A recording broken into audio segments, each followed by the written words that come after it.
My coworker recently thanked me for including her story about the farmhouse on the channel. She and her husband had listened to it together, and afterward, he remembered something, an experience he had with a mural that used to be downtown. There was once a building across the street from the Mabel Tainter Theater. On its side, there was a large mural, a painted image of a group of people posing for a photo. It wasn't particularly creepy, except for one thing. According to the rumor, if you saw an extra person appear between the man and woman standing in front of the doorway, it meant tragedy would strike you or someone in your family. Her husband said he never believed it. It was just a rumor, one of those stories people pass around for fun.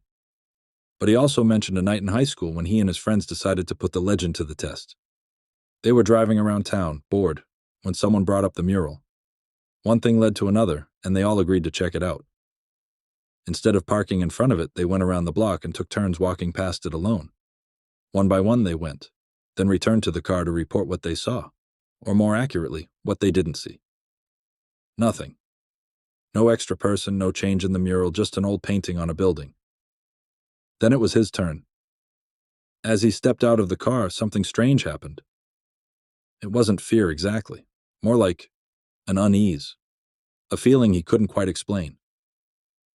He started walking, but the closer he got to the mural, the stronger the feeling grew. And at the last second, just before he reached it, he made a decision. He wouldn't look. Not because he believed the story. He didn't. It was just a painting.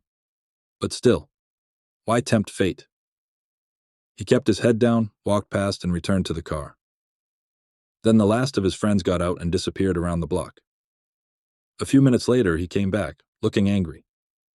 The friends stormed up to the car and accused them of playing a trick on him. Confused, they asked what he meant. "I saw it," he said. "The extra person. Very funny." At first they thought he was joking, but then they saw his face. He was dead serious. He insisted there must have always been someone behind the man and woman in the mural, that whoever started the rumor just knew most people never looked close enough to notice.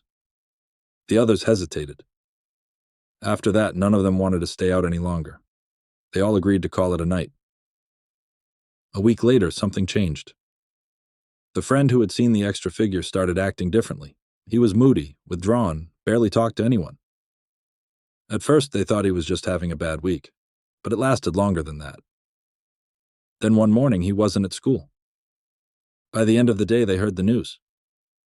He had been in a car accident the night before. Driving home from downtown, he had gone off the road and hit a tree. He hadn't survived. The coworker's husband was devastated for his friend's family, but he also couldn't shake another thought. He had almost looked at the mural that night. He had almost seen what his friend had seen. And he wondered, did the mural cause what happened?